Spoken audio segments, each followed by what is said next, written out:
AssalamuAlaikum everyone, this is NowridHasnin from NowridHasnin vlogs. কেমন আছেন আপনারা সবাই? আশা করছি সবাই ভালো আছেন এবং সুস্থ আছেন। আমি আলহামদুলিল্লাহ ভালো আছি। সবাইকে ওয়েলকাম করছি আমার কক্সবাজার ভ্যাকেশনের একটি ভ্লগ দেখার জন্য। হোপফুলি আজকের ভ্লগটি আপনাদের অনেক ভালো লাগবে। বাবার বাড়িতে এসেছি বেশ কিছুদিন হয়ে গিয়েছে, আর দেখতে দেখতে আমাদের ঢাকা ফিরে যাওয়ার সময়টাও চলে এসেছে। তো ঢাকা ব্যাক করার আগে আমি বাবার বাড়িতে শেষের সময়গুলোকে কিভাবে কাটালাম আজকের পুরো ব্লগে সেগুলোই শেয়ার করব আর কি আপনাদের সাথে। যেহেতু এখন বর্ষাকাল, তাই পুরোটা সময় দেখা যায় বৃষ্টির মধ্যেই চলে গিয়েছে। তো ঠিকমতো এখানে ছাদে এসে একটু সময় কাটাতে পারিনি, তো যার জন্য ওইভাবে আর ভিডিও করা হয়নি। তো শেষ মুহূর্তে দেখলাম বৃষ্টি পড়লেও আমি একটু ভিডিও করে নিয়েছি, কারণ আম্মুর ছাদ বাগানটা আপনাদের সাথে শেয়ার করার ইচ্ছা ছিল সেজন্য। এইখানে উঠে দেখলাম আম্মু বেশ যত্ন করে কয়েক রকম ফুল গাছের পাশাপাশি লেবু, ঝিঙ্গা, শিম, ঢেঁড়স, বেগুন, কাঁচামরিচ, ক্যাপসিকাম আরও কয়েক ধরনের ভেজিটেবলের গাছের চাষ করেছেন। দেখে বেশ ভালো লেগেছে আমার।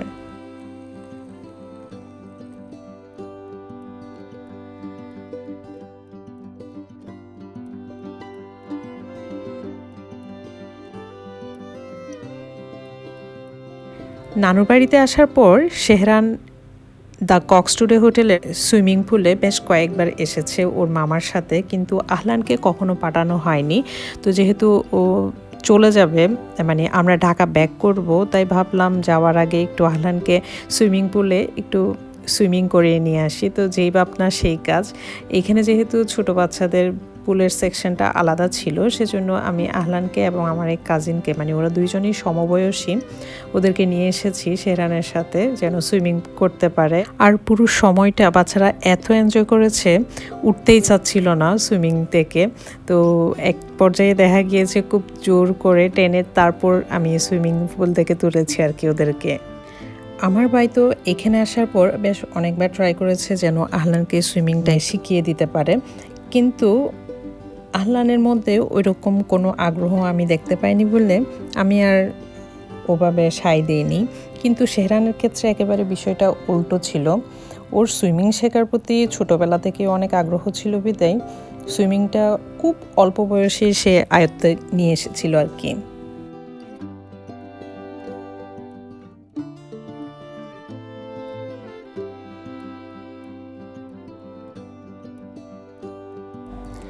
আমার আজকের এই ভিডিও ভালো লাগলে আপনারা অবশ্যই আমাকে কমেন্ট করে জানাবেন যে আপনারা কে কোথা থেকে আমার এই ভিডিওটি দেখছেন, এতে করে যেন আমি বুঝতে পারি আমার ভিউয়ার্সরা কে কোথা থেকে বিলং করে সেটা।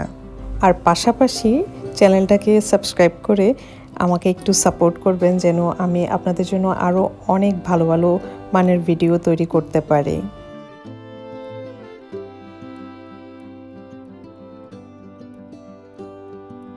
প্রায় 3 ঘন্টা মতো পানিতে লাফালাফি ঝাপাঝাপি করার পর টায়ার্ড হয়ে এখন বাসায় ফিরে আসলাম।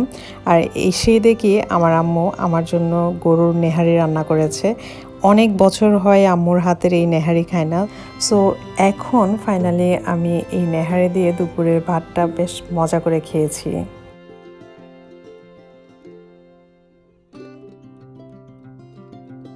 ঢাকা ব্যাক করার কয়েকটা দিন আগে আমি নানুকে বলেছিলাম যেন আমাদের বাসায় চলে আসেন, নানুর সাথে কিছুটা টাইম স্পেন্ড করব বলেছিলাম আর কি। তো নানু এসেছে বেশ কয়েকদিন হয়েছে, আর আসার পর থেকে আমার জন্য বিভিন্ন রকমের পিঠাপুলি বানাচ্ছিল। তো যেহেতু ঢাকা চলে আসব, তো আমাকে সাথে করে দেওয়ার জন্য আম্মু আর নানুমণি এখানে বসেছেন আতিক্কা পিঠা বানাতে। এটা আমাদের অঞ্চলে আতিক্কা পিঠা বলে, আমি জানি না এভাবে অন্য কোনো অঞ্চলে এই পিঠা খাওয়া হয় কিনা বা এই পিঠার কোনো আসল নাম আছে কিনা। আমাদের চট্টগ্রামের এই ঐতিহ্যবাহী পিঠা বানাতে লাগে বিনি চাল, পাকা কলা, নারকেল কোচানো আর সেই সাথে লাগে স্বাদমতো চিনি। এখন চটজলদি আপনাদের সাথে এই পিঠার রেসিপিটাও শেয়ার করে নিই। প্রথমে যেটা করতে হবে, বিনি চালকে ভালোভাবে ধুয়ে পানি ঝরিয়ে নিতে হবে। এরপর আলাদা একটি পাত্রে পাকা কলা পরিমাণ মতো নিয়ে সুন্দরভাবে চটকে সেগুলোর সাথে বিনি চাল, তারপর হচ্ছে চিনি পরিমাণ মতো, আর সেই সাথে অল্প একটু লবণ এবং নিজের পছন্দ মতো নারকেল কুচানো মিক্স করে এভাবে কলা পাতায় ভালোভাবে মুড়িয়ে ভাপে দিতে হবে। এখন ভাপে দেওয়ার জন্য সময়টা আমি স্পেসিফিক বলতে পারছি না, কারণ হচ্ছে কি চালটা সিদ্ধ হতে যতক্ষণ সময় নেই ততক্ষণ পর্যন্ত ভাপে রাখলে হয়। তবে ওভারকুক করা যাবে না, কারণ চালটা যখন খুব বেশি ওভারকুক হয়ে যায় সেক্ষেত্রে পিঠাটা একটু সগি সগি হয়ে যায়, তখন আর খেতে ভালো লাগে না। তাই চালটা সিদ্ধ হতে যতটুকু সময় লাগে ততটুকু পরিমাণ রেখে তারপর নামিয়ে ফেললে পিঠাটা রেডি হয়ে যায়। আম্মু এখানে প্রেসার কুকারে পিঠাটা রেডি করেছে। এখানে মেবি 3টা হুইসেল দিয়েছে। এরপর আম্মু চুলা অফ করে দিয়েছিল। এরপর এই যে দেখুন গরম গরম পিঠা খেতে এত যে ভালো লাগছিল। এই পিঠার আসল স্বাদ একমাত্র যারা খেয়েছেন তারাই জানেন।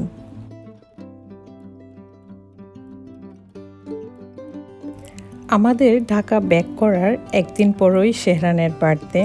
আম্মু আব্বু অনেক বলেছিলেন যেন বার্থডে সেলিব্রেট করার পরে আমরা ঢাকা ব্যাক করি, বাট ততদিনে শেহরানের স্কুলের নতুন সেশন স্টার্ট হয়ে যাবে। তাই আমরা স্কুল স্টার্ট হওয়ার আগেই ঢাকা ব্যাক করেছি। তো আম্মু আব্বু যেটা করেছে সেটা হচ্ছে নাতির অ্যাডভান্স বার্থডে সেলিব্রেট করার জন্য কেক নিয়ে এসেছে। এতে করে আমার আহলান এবং শেহরান দুইজনেই বেশ এনজয় করেছে কেক কাটার ওই মুহূর্তটা, কারণ শেহরানের ফেভারিট মামা খালা সবাই ছিল বাসায়। তো সেজন্য বাচ্চারা অনেক অনেক বেশি এনজয় করেছে এই সময়টা খেয়ে। আমার মনে হয় সময় খুব দ্রুত চলে যায় এবং সেই সাথে বাচ্চারাও চোখের পলকে খুব তাড়াতাড়ি বড় হয়ে যায়। আমার বড় প্রিন্স শেহরান মাশাল্লাহ এখন অনেক বড় হয়ে গিয়েছে, সেই সাথে অনেক ইন্ডিপেন্ডেন্টও হয়েছে। মাশাল্লাহ বলবেন সবসময় ওর জন্য, আর সেই সাথে ওকে আপনাদের দোয়াতে শামিল রাখবেন। আমাদের ঢাকা ব্যাক করতে আর মাত্র একটা রাত বাকি। কাল সকালে আমাদের ঢাকার ফ্লাইট। তো বাচ্চারা তো রাতের বেলা ঘুমাতেই চাচ্ছিল না, সব বাচ্চারা মিলে এত এত মজা করছিল, আর আমিও ওদেরকে অত বেশি বাধা দিচ্ছিলাম না, কারণ আমরা চলে যাওয়ার পর এই সময়টা আমার 2 ছেলে আর কখনোই ফিরে পাবে না। কবে যে আবার কক্সবাজার আসবো, সবার সাথে দেখা হবে সেটাও জানি না। যারা ফ্রিকুয়েন্টলি যাওয়া আসা করেন বাবার বাড়িতে, আমি বলবো তারা সত্যিই অনেক লাকি। কিন্তু আমার মতো অনেকেই আছেন যাদের অনেকটা লম্বা সময় গ্যাপ দিয়ে তারপর বাবার বাড়িতে আসা হয়। একমাত্র তারাই আমার মনের অবস্থাটা এই মুহূর্তে বুঝতে পারবেন। আর আমার সবসময় একটাই চাওয়া ছিল, সেটা হচ্ছে আমি চলে আসার আগ মুহূর্ত পর্যন্ত যেন আমার বাচ্চারা সবার সাথে মিলেমিশে সুন্দরভাবে সময়টাকে এনজয় করুক, যেন ওদের কাছে নানুর বাড়ির সুন্দর একটা মেমোরি থাকে। দেখতে দেখতে আজকের ব্লগের একেবারে শেষ পর্যায়ে চলে এসেছি। এতক্ষণ পর্যন্ত যারা যারা আমার এই ব্লগটি এনজয় করেছেন সবাইকে অনেক ধন্যবাদ। সবাই ভালো থাকবেন এবং সুস্থ থাকবেন। দেখা হবে আমার নতুন আরও একটি ব্লগে। ততদিন পর্যন্ত সবাই ভালো থাকবেন এবং সুস্থ থাকবেন। আল্লাহ হাফেজ।